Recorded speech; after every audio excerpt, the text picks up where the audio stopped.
Alright, so this is a 2017 Honda CR-V EX. First I'm going to show you is my key. Right here it is set up with a remote start system. I just got to press the lock button first, and then I press and hold the remote start. After a couple seconds the car will fire up and turn on for me. So you notice the car just fired on. Now I can put this same key back in my pocket, walk right up to it. If the key's within 28 inches of the door, put my hand right here. It's now unlocked for me. Now when I hop in this car, the car is on, but you'll notice the electronics of the car are not. It's gonna ask me to put my foot on the brake and tap that start button.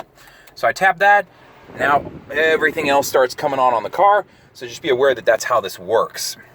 So while everything gets cranked up here, walk you through a couple things. So over here on the left side, you've got power windows. You have auto up and down windows on your driver and passenger side. I've got window locks, I've got door locks, and then my mirror settings left and right, and then I just touch the pad. Over here on the dash, you'll see this works along with my road departure mitigation system, so it'll alert me if I start to veer off the side of the road. You'll hear it, it'll beep at you, and then it'll vibrate the steering wheel. This is my vehicle stability assist. This works with traction control, so in the event that I go into a skid, this is going to transfer power to whichever one is getting the better of the two as far as traction goes. And I can turn this off. I'd have to press this and hold it for about 3-4 seconds to turn it off. The only time you'd ever want to turn that off is if you were stuck in the mud and you wanted to spin your tires. And then down here, this works along with my collision mitigated braking system as far as hitting the car in front of me.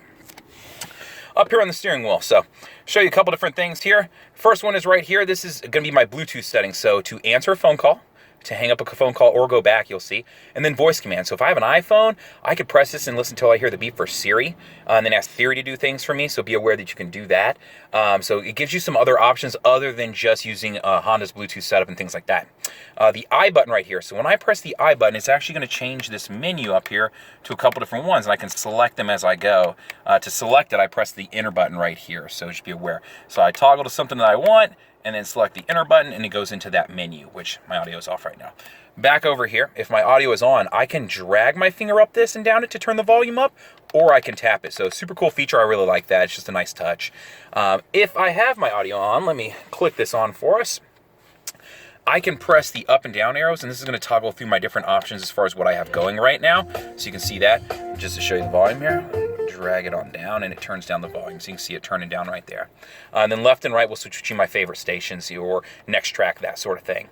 Over on this side, so this is going to be the Honda Sensing Suite. To make sure it is on, I always want to hit main. When I hit main, you're going to see ACC and LKS light up there. That's adaptive cruise control and lane keep assist.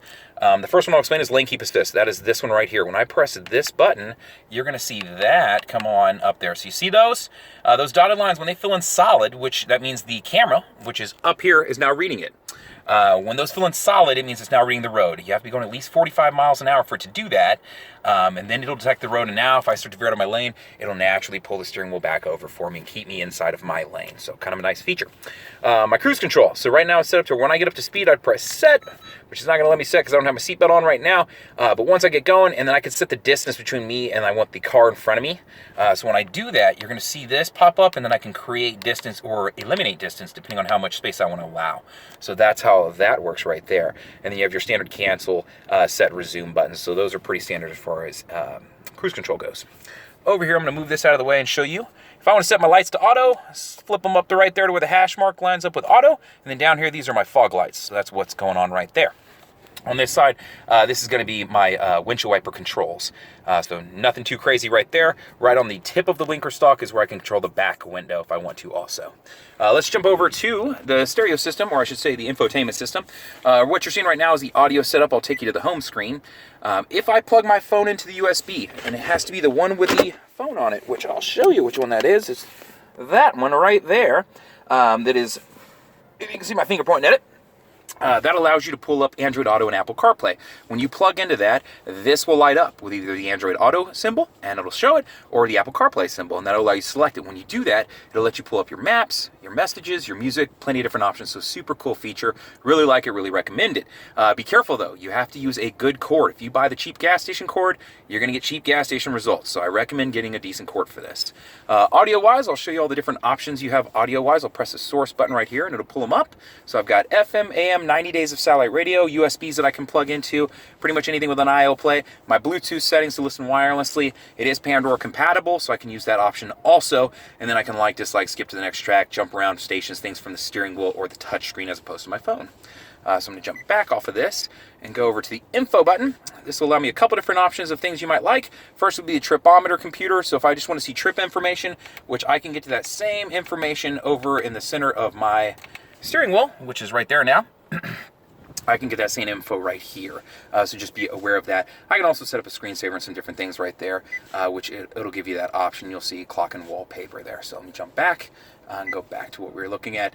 The phone, once I've connected up my phone, I will select that. That'll allow me to get to my phone book, my call history, my 20 speed dials, so be aware of that. All the settings on the car right here. So let's say, first off, you wanted to connect a phone up, because that's a commonly asked question. Press Bluetooth. From there, I'm going to jump to Bluetooth device list. And then from here, add a Bluetooth device. Now it's ready to search for me once I've turned the Bluetooth on my phone and set it to discoverable if it's an Android-based phone. If it's an iPhone, don't have to worry about the discoverable phase. So I'm going to back out of this screen, and let's jump back to the settings and I'll show you some vehicle settings. So let's say you want to affect the door locks or the lighting setup. They're right down here, door and window setup, auto door locks. My default setting is to be with the speed once I hit 10 miles an hour. Unlocking when I get out, my driver's side door, when it opens, it'll unlock the remaining ones. One of the ones that I like to change on here is going to be the remote lock security relock timer. I think it's a cool feature to have on, so I just want to make sure that is on. Perfect, so we got that going for us. And then let me back out of this screen. More remote door locks. So this is unlock mode. It'll unlock the driver's side door if I grab it as opposed to all of them. So just some different features you can look at in here. Walk away auto lock. So this is the one that I wish they had set to on all the time. That just means if I forget to lock my car, it'll automatically lock itself if I walk away from it and forget. So I'm turning that on actually for this customer because they asked for me to have it on. So that's where some of those settings are. Down here, you'll see your AC controls. You can control the fan speed right here. On your left and right, you can affect, you can see them up here in the corners, the AC, and then where you want the air to go. My heated seats are down here beneath, and I've got 3 different settings, so you can see those. My parking brake is electronic. Put your foot on the brake, lift up to set it, and to turn it off, put your foot on the brake, press down to turn it off. Brake hold, this is going to allow me to, in stop and go traffic, I can be in drive, take my foot off the brake when I've come to a complete stop, and it'll hold the brake even though I'm in drive. So this is a convenience feature if I'm in stop and go traffic. It's kind of nice. It just helps out. Over here, the Econ button, if I engage this button, which I can turn it on and off whenever I want, it'll improve the gas mileage of the car, but be aware it's a give and take system. It's going to improve gas mileage. It is going to affect your AC unit, and it is going to affect your acceleration. So just something to keep in mind. I do have a power outlet right there, and then down inside of here, if you can see, I've got another power outlet in the corner, and then I have the 2 USBs. One cool thing I will show you about this is if I pop it back, you do have a slidable shelf here, and then if I want, I can pull it out, flip it around, and create more space. If I want to put a tissue box in there, a purse, anything like that, I can do that route and go that route if I want to. So just something to keep in mind, kind of a cool feature to be aware of. Up high, show you a couple things that this car does have. You've got your classic sunglass holder / mirror, so that hasn't changed in the last few years. If I want to affect my moonroof, one touch, I can send it back. It'll take everything back for me. I'm going to stop it though and send it back forward. And then if I want to crack it, I can just press directly up on it and it'll crack it.